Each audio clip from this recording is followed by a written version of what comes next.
Buenas tardes. Doy paso a las respuestas. Me correspondieron la 1, la 2 y la 3 sobre la Corte Internacional de Justicia. Pues bueno, la primera dice, ¿en qué país tiene su sede principal?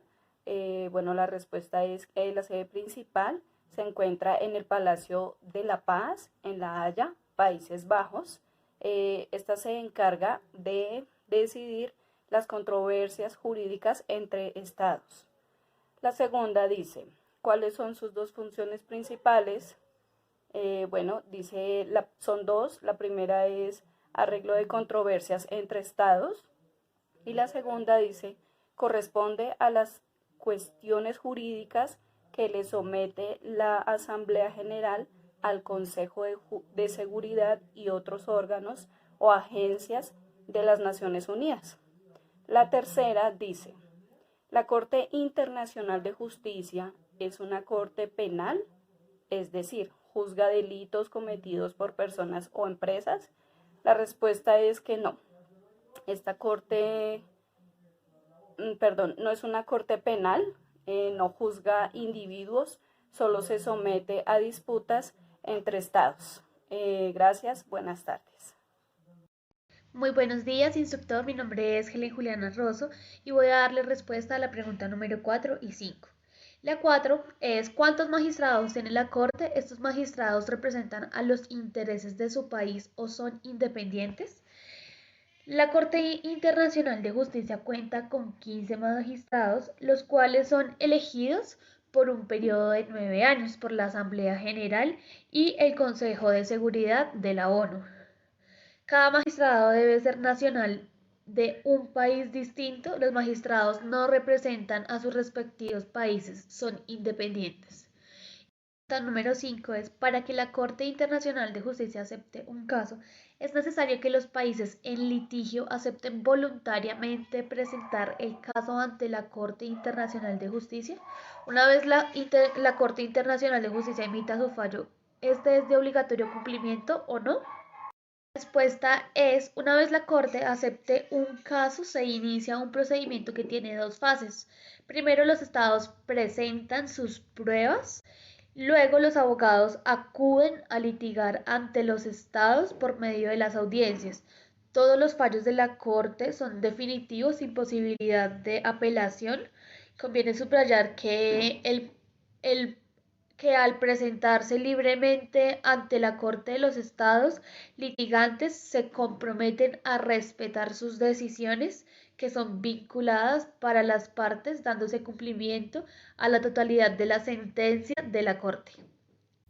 Hola, mi nombre es Camilo Freire. Voy a responder la pregunta número 6, que dice respecto a la reciente disputa territorial y marítima entre Colombia y Nicaragua, responda en qué consiste el Tratado Esguerra-Bárcenas de 1928. Bueno, ese tratado consistía en que toda la costa de Mosquitos y sus alrededores iban a pertenecer al gobierno de Managua, mientras que el archipiélago de San Andrés y Providencia iba a pertenecer al gobierno de Colombia. Sin embargo, el límite que se había tomado como medida en 82 se convirtió en un motivo de controversia en 1980. Y aquí doy respuesta a la pregunta número 7, que es que la Junta Sandinista que gobernaba Nicaragua declaró nulo el acuerdo y exigió la soberanía sobre San Andrés y Providencia, ya que 50 años antes no estaba reconocido el derecho al mar y ese tratado se hizo bajo la intervención de Estados Unidos. Estas son las dos respuestas de la pregunta número 6 y la pregunta número 7. Muchas gracias y continuamos con nuestra compañera Joana. Buenas tardes, mi nombre es Shirley Joana Moreno Mangones, soy de la PYME 5 para dar respuesta a la pregunta número 8. En la sentencia los jueces resolvieron que Colombia puede continuar ejerciendo soberanía sobre los territorios insulares y las aguas inmediatas a ellos, que comprenden las islas de San Andrés, Providencia y Santa Catalina, y sobre los 7 cayos que le disputaba Nicaragua, que los reclamaba como incluidos dentro de su plataforma continental. Para dar respuesta a la pregunta número 9, los territorios en disputa sobre la plataforma marítima fueron repartidos por la Corte de la siguiente manera. Los territorios insulares y una porción marítima quedaron para Colombia. La gran parte del área marítima en disputa fue asignada a Nicaragua hasta el día de la sentencia. Esas zonas eran explotadas por Colombia.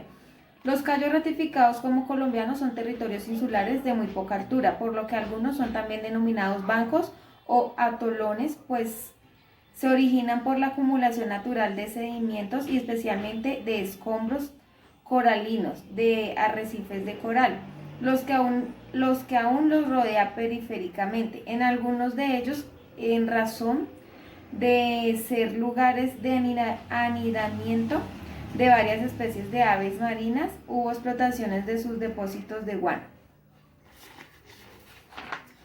Para la pregunta número 10, Colombia perdió el control sobre una importante porción de una zona marítima al oriente del Mediterráneo, 82 grados, los que la Corte reconoció como una soberanía nicaragüense, aunque otorga la jurisdicción de Colombia una lengua de jurisdicción a la latitud de las islas de San Andrés y Providencia, del mismo modo que los enclaves marinos y un radio de 12 millas náuticas alrededor de los cayos de Quitasueño y Serrana, los que estarán encerrados por aguas nicaragüenses.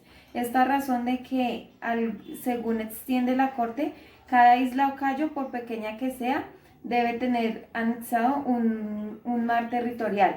Estos territorios son ricos en petróleo, gas y pesca, con abundancia de peces, caracoles y en especialidad langostas.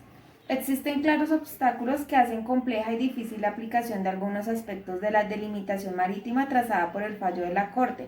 Equivocadamente, en lugar de limitarse a trazar la línea del área regulada por el Tratado Esguerra-Bárcenas, resolvió extender dicha línea al norte